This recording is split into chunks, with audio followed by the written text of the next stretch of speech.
യേശുവെ പോലെ ആകുവാൻ be like Jesus weekly devotional തോട്ട്സിലേക്ക് സ്വാഗതം. ഗുരുകുല വിദ്യാഭ്യാസത്തെ പറ്റി നമുക്കൊക്കെ കേട്ടറിവുണ്ട്. ഒരു ഗുരുവിൻ്റെ അടുക്കൽ പോയി താമസിച്ച് പഠിക്കുന്ന രീതിയാണിത്. വേദകാലഘട്ടം മുതൽക്കേ അറിവ് പകർന്നു നൽകുന്ന ഒരു ഇന്ത്യൻ രീതി. മാസങ്ങളും വർഷങ്ങളും നീണ്ടു നിൽക്കുന്ന പഠനം, അച്ചടക്കം, മര്യാദ, ആത്മീയത, ധാർമ്മികത ഇവയൊക്കെ പഠിച്ച് ഒരു നല്ല വ്യക്തിയായി തീരാൻ പരിശീലിപ്പിക്കുന്ന സമ്പ്രദായം. അറിവ് നേടാനും അല്ലെങ്കിൽ പകർന്നു കൊടുക്കാനും പല രീതികളും അന്നും ഇന്നും മനുഷ്യർ സ്വീകരിക്കുന്നുണ്ട്. അപ്പസ്തല പ്രവർത്തികൾ 19 അധ്യായം 8 മുതൽ 12 വരെ വായിക്കുമ്പോൾ പൗലോസിന്റെ എഫേസോസിലെ പ്രവർത്തനങ്ങളെപ്പറ്റി കാണാൻ കഴിയും. രണ്ടാം മിഷണറി യാത്രയിൽ പൗലോസ് എഫേസോസിൽ എത്തിച്ചേർന്നു. അവിടെ സഭ സ്ഥാപിക്കപ്പെട്ടു. ആദ്യം കണ്ടുമുട്ടിയ യോഹന്നാന്റെ ശിഷ്യന്മാരെ ക്രിസ്തുവിന്റെ സുവിശേഷം പറഞ്ഞു. പിന്നീട് സ്നാനപ്പെടുത്തുകയും ദൈവസഭയോട് ചേർക്കുകയും ചെയ്തു. പൗലോസിന്റെ പഠിപ്പിക്കലുകൾ നടത്തിയത് ആദ്യം സിനഗോഗുകളിലാണ്. 8-ാം വാക്യം പറയുന്നു, അവിടെ ദൈവരാജ്യത്തെക്കുറിച്ച് സംവാദിച്ചും സമ്മതിപ്പിച്ചും കൊണ്ട് 3 മാസം പ്രാഗൽഭ്യത്തോടെ പ്രസംഗിച്ചു. ഇത്രയേറെ നാൾ സിനഗോഗിൽ പ്രസംഗിക്കാൻ കഴിഞ്ഞത് തന്നെ വളരെ വലിയ കാര്യം തന്നെയാണ്. സാധാരണഗതിയിൽ ആഴ്ചകൾ കഴിയുന്നതിന് മുമ്പ് തന്നെ ഒരു പ്രശ്നമുണ്ടാക്കി യഹൂദന്മാർ അവിടെ നിന്ന് പൗലോസിനെ ഓടിക്കുകയാണ് പതിവ്. ഇവിടെയും അത് തന്നെ സംഭവിച്ചു. സിനഗോഗിൽ കൂടി വന്നിരുന്ന യഹൂദന്മാരെ തിരുവെഴുത്തുകളിൻ പ്രകാരം യേശുവിനെ കുറിച്ച് പറയുമ്പോൾ അവരിൽ പലർക്കും അംഗീകരിക്കാൻ പ്രയാസമായി തീർന്നു. അത് മാത്രമല്ല, യേശു മശിഹായാണെങ്കിൽ എന്തുകൊണ്ട് മഹാപുരോഹിതന്മാരും യഹൂദന്മാരും തിരിച്ചറിയാതെ അവനെ ക്രൂശിച്ചു? ഇതൊക്കെ ദുരുപദേശവും ദൈവദൂഷണവുമായി അവർ കരുതി. ഇവിടെയും പലരും കഠിനപ്പെട്ടു. അനുസരിക്കാതെ പുരുഷാരത്തിന്റെ മുമ്പിൽ ഈ മാർഗത്തെ ദുഷിക്കുകയാണ് ചെയ്തത്. നമുക്കറിയാം, സൂര്യന്റെ പ്രകാശം മെഴുകിനെ ഉരുക്കുന്നു, അതേസമയം കളിമണ്ണിനെ കൂടുതൽ കട്ടിയുള്ളതാക്കുന്നു. അതുപോലെ വചനവും വീഴുന്ന ഹൃദയങ്ങളുടെ ഒരുക്കത്തെ അനുസരിച്ച് ചിലതിൻ്റെ മാനസാന്തരത്തിനും മറ്റു ചിലതിൻ്റെ മനസ്സിനെ കഠിനപ്പെടുത്തുകയും ചെയ്യുന്നു. പരസ്യമായി ഈ മാർഗത്തെ ദുഷിച്ചപ്പോൾ പൗലോസിന് മനസ്സിലായി സിനഗോഗിൽ പഠിപ്പിക്കുന്നത് നിർത്താൻ സമയമായി എന്ന്. തുടർന്ന് അവൻ ശിഷ്യന്മാരെ വേർതിരിച്ചു. അതായത് മശിഹായെയും ദൈവരാജ്യത്തിൻ്റെയും ഉപദേശത്തെ സ്വീകരിച്ചവർ, അവരെ വേർതിരിച്ചു. യേശുവിൻ്റെ പ്രസംഗങ്ങൾ പലപ്പോഴും പുരുഷാരത്തോടായിരുന്നു. എന്നാൽ ആ കൂട്ടത്തിൽ പലരും ഉണ്ടായിരുന്നു, പല ലക്ഷ്യവുമായി കൂടെ ചേർന്നവർ. എന്നാൽ 12 പേരെ യേശു വേർതിരിച്ചത് തന്നോട് കൂടെ ഇരിക്കാനാണ്. അവർക്ക് മാത്രമായി ചില അധികാരങ്ങൾ കൊടുക്കാനാണ്. പൗലോസിന്റെ പ്രസംഗങ്ങൾ നോക്കുമ്പോൾ ഏത് സ്ഥലത്തും പ്രസംഗിക്കാൻ, പഠിപ്പിക്കാൻ താൻ തയ്യാറായിരുന്നു. ഫിലിപ്പിയിൽ പുഴവക്കത്ത് പഠിപ്പിച്ചു. അഥേനയിൽ അരോപയോഗക്കുന്നിൽ ചന്തസ്ഥലത്ത് അല്ലെങ്കിൽ അഗോറയിൽ പഠിപ്പിച്ചു. കൊരിന്തിൽ രഹസ്യമായി ഭവനങ്ങളിൽ പഠിപ്പിച്ചു. ഇവിടെ ഇതാ പഠിപ്പിക്കാൻ ഇനി ഒരു വഴിയുമില്ല. സിനഗോഗിൽ ഇനി കടക്കാൻ പറ്റില്ല. ഒരു ദൈവമനുഷ്യനെ സംബന്ധിച്ചിടത്തോളം വാതിലുകൾ അടയുന്നത് ശുശ്രൂഷ അവസാനിപ്പിക്കാനല്ല, മറിച്ച് പുതിയ ശുശ്രൂഷയുടെ തുടക്കത്തിനാണ്. 9-ാം വാക്യം പറയുന്നു, തുർണോസിന്റെ പാഠശാലയിൽ ദിനം പ്രതി സംവാദിച്ചു എന്ന്. സിനഗോഗിൽ ആഴ്ചയൊരിക്കൽ എന്നത് മാറ്റി ഇപ്പോൾ ഇതാ ദിനവും പ്രസംഗിക്കാൻ ദൈവം ഒരു വാതിൽ തുറന്നു കൊടുക്കുകയാണ് ചെയ്തത്.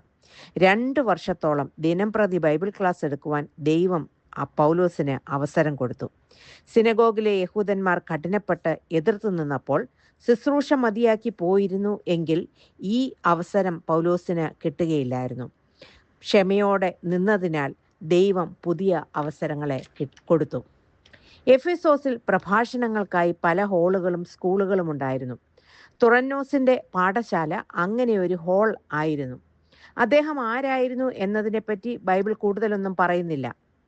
ഒരുപക്ഷെ അധ്യാപകനോ തത്വചിന്തകനോ വാഗ്മിയോ ആയിരുന്നിരിക്കാം. തൻ്റെ ഹാൾ സഞ്ചാര തത്വചിന്തകന്മാർക്കും അധ്യാപകർക്കും വാടകയ്ക്ക് കൊടുത്ത വ്യക്തിയുമാകാം. ഇന്ന് പല ഹാളുകളും കേരളത്തിലുണ്ട്. പല പേരുകളിലും ഓഡിറ്റോറിയങ്ങൾ ഉണ്ടാക്കി വാടകയ്ക്ക് കൊടുക്കുന്നവരുണ്ട്. എന്തായാലും എഫേസോസിലെ തൻ്റെ പ്രവർത്തനത്തിനായി പൗലോസ് ആ സ്ഥലം ഉപയോഗിച്ചു. ആ പാഠശാലയിൽ എന്താണ് നടന്നത്? രാവിലെ 11 മുതൽ 4 മണി വരെ ആണ് അദ്ദേഹം പഠിപ്പിച്ചത്. അധ്യാപകൻ ആരായിരുന്നു? പൗലോസ് തന്നെയായിരുന്നു.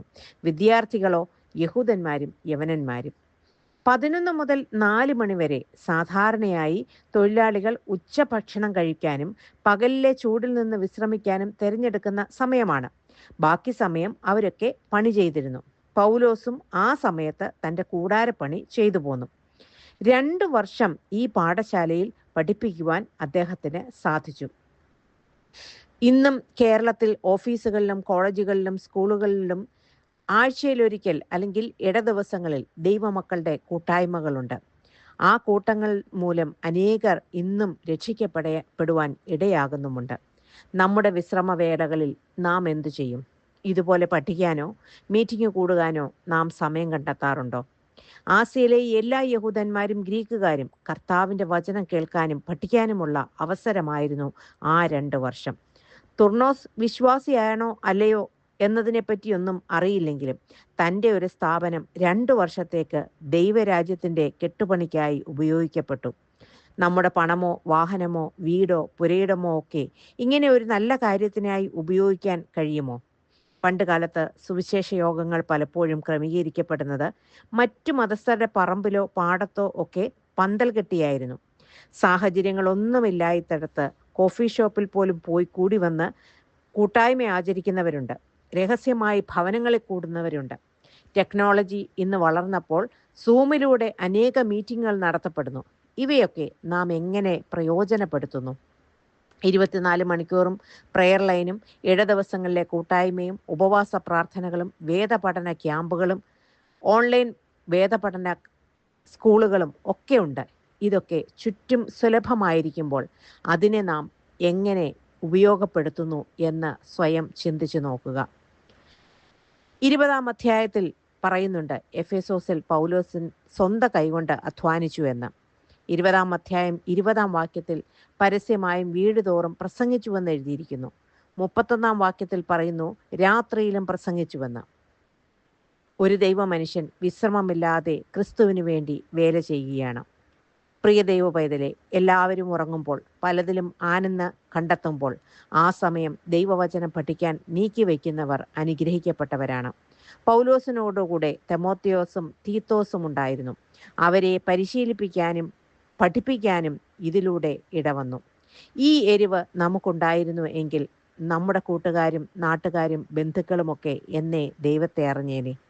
ആയതിനാൽ ഒരു യഥാർത്ഥ ശിഷ്യനായിരിക്കുവാൻ ക്രിസ്തു പരിജ്ഞാനത്തിൽ നിറഞ്ഞ് അനേകരിലേക്ക് ദൈവവചനം എത്തിക്കാൻ എന്നെയും നിങ്ങളെയും ദൈവം സഹായിക്കട്ടെ എന്ന് പ്രാർത്ഥിച്ചുകൊണ്ട് ഇന്നത്തെ വചന പഠനം ഇവിടെ അവസാനിപ്പിക്കുന്നു.